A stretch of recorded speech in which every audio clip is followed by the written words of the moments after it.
Good day everyone! Ayan, magmi-mini vlog na naman ako ngayong araw na to. Plano nga pala namin magpa-change oil ang aking boyfriend.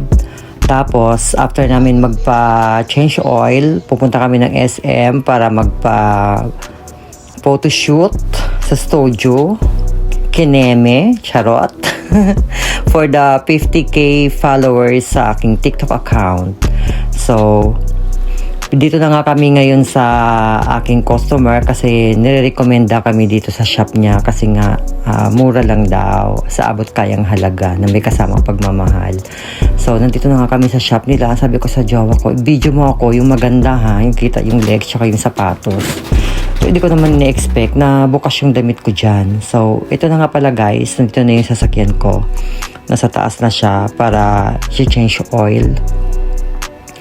So, habang na-change oil si jowa, tinawag ako. Sabi niya sa akin, lapit ka muna be. So, habang lumalapit ako sa kanya guys, papunta doon sa kinauupuan niya. So, sabi niya sa akin, kukunin daw niya yung kamay ko habang nagbibideo. Syempre, hindi ko masyadong narinig, kaya inulit ko ulit yung video. Ayan. Diba? Ang cute-cute ng boyfriend ko. Kaya mahal na mahal ko yan eh. Inulit ko pa talaga. Kilig match na naman ang mema nyo. So, sabi ko sa nag-change oil, Kuya, masyado na bang malapot yung oil? Kasi parang iba na kasi yung tunog ng aking sasakyan. So, sabi niya sa akin, okay lang naman daw. Tsaka guys, hindi ko talaga ni-expect na pati yung alikansya nakunan ko pa. Hindi ko naman talaga sinasadya. Pasensya na. Sabi ko, Kuya, ano ba yung dinudukot-dukot mo dyan? May daga ba dyan? So, itong sasakyan na to guys, nabili ko siya 2019, kasagsagan ng pandemic. Ayan, 5 years ko siyang hinulugan, pero wala pa siyang 5 years, tinapos ko na siya. Natapos ko siya nung 2023, October 2023, tapos na siya guys. So, dapat 2024, February, dapat siya matatapos. Kasi nakuha ko siya 2019, February 8. Ayan guys, so sabi ng jowa ko, iba talaga pag kami sasakyan So, sabi ko, syempre, sarap ng buhay, alam nyo na. So, inggit na naman yung mga basher dyan. Habang binabash ako ng karamihan, Diyos ko, hindi nyo ako kilala. Kahit nga gulong, hindi nyo kayang bilhin. Diyos mio, bash kayo ng bash sa akin. Ayan, charot. Charot na naman. Sabi kasi ng lalaki, bubuksan daw namin yung sasakyan. Start daw muna namin. And then, so magbabayad na nga pala ako guys. So, yung binabayaran ko po dito lahat ay 3,200. Kasama na po yung sa align ng gulong. Ayan. Sabi kasi ni ate dito sa akin, maganda daw dito magpapachange oil. Tsaka maganda daw klaseng oil yung ilalagay nila sa sasakyan ko. So, hindi ko na po nakunan kasi excited na po kasi kami ni Tristan pumunta na ng SM para sa photoshoot. Ayan, ito yung shop nila guys. Palabas na kami sa shop nila madam. Ayan, malapit lang po yan dito sa Muson. So, habang binabaybay namin yung papuntang Tungko, sabi ni Tristan, videohan ko daw yung mga garapiti na yan. Tama ba mahal, garapiti? Yun, para daw masaya naman daw tingnan, kineme. So, ito na. Grabe nga pala yung tawa ko dyan sa jowa ko kasi sabi niya sa akin, ganda-ganda ko daw ngayon, lalo sa suot ko. So, ayusin mo ha. Nanguuto ka pa. So guys, nandito na nga pala kami sa SM.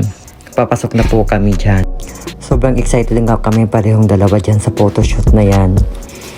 So guys, ngayon lang ulit kami nakagala ng aking baby love simula nung nag-birthday ako.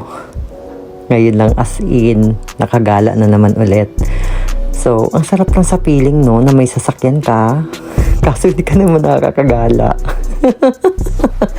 Ayan. Ito nga pala yung parking ng SM Tungko. Dito kami sa pinaka ground floor. Ayan, ang daming sasakyan. So, nahihirapan kami kung saan kami magpa-park. Ayan, sa wakas, nakahanap kami ng parking. So, guys, this is it. Dito na kami. Papasok na kami sa mall. 'Di ba? Ang ganda ng background. Yan, sabi nga pala ni Tristan sa akin, ayusin ko daw yung ngiti ko doon sa yung talagang totoong ngiti ha, hindi yung puro kaplastikan kapag nasa photoshoot na kami. So, hinahanap pa namin yung studio guys kung saan kami dapat magpapapicture. So, yung napili nga pala namin doon sa Perfect Image kasi doon daw talaga yung pinaka the best at magaling daw talaga magpicture. So, habang nandito kami sa loob sa labas ng mall, salamin-salamin muna. So, ito na, this is it. Dumating na kami dito sa Perfect Image. Ayan, nauna na kaagad yung jowa ko kasi sobrang excited niya. So, may mga pinilapan nga pala ako dyan, guys. Pinapapili nga pala ako kung ano daw talaga yung kukunin daw naming promo. Kasi may mga pa-promo din sila dyan kineme, so hindi ko nababanggitin. So, ayan, dilatag na nga yung kineme para magpapapicture na kami. Nakakatuwa lang kasi pinaghahandaan talaga namin yung 50k followers namin dito sa TikTok para lang may bagong mai-profile, kumbaga. Tsaka nagpapasalamat nga din pala ako sa aking mga basher dito, guys. Kasi dahil sa kanila, talagang dumami yung followers ko. Hindi naman ako nai-stress o hindi naman ako nadidepress sa kanila kung patola ako. Talagang need ko lang talaga silang patulan kasi Diyos ko, sa ganda ko na to, tingnan nyo di ba? Binabash nyo, masyado nyo akong kinaiinggitan, charot. Porque may pogi lang na jowa huwag ganun kasi lahat naman tayo guys, makakahanap din kayo ng ganito. Hintay-hintayin nyo lang, huwag kayo mainggit sa akin. Kasi hindi talaga maganda, sa totoo lang. Kailangan alisin nyo yung inggit sa katawan na nararamdaman ninyo. Kasi nag-aano talaga yan, nagbubunga yan ng negativity. Hindi talaga siya maganda. So, after namin magpa-picture, sabi ni boyfriend ko, gutom kami. Kakain daw muna kami sa Greenwich kasi namimiss na namin yung pizza nila na package for only $599. Ayan. So, 600 lang yung lahat, guys. Yan, yung mga na-order ko na yan. Tsaka, syempre, gutom na rin. At kailangan namin maghintay ng 1.5 hour bago namin makuha yung picture. So, nag-decide kami na kumain muna dito. So, habang nagle-live ako kanina, kumakain din ako. Ayan. Sabi ni jowa ko, pakita ko daw sa kanila kung paano siya kumain ng pizza. Oh, ayan. Di ba? Ang sarap ng pizza, sobra. Yan, binalikan na po namin at sa wakas, eto na, makukuha na po namin ang aming picture. Sana magustuhan nyo yung bago naming profile, pero bago namin yan ilalagay sa TikTok, kailangan naabot muna siya ng 50k followers. So, yun lang guys. Pauwi na kami sa aming bahay. Bye-bye!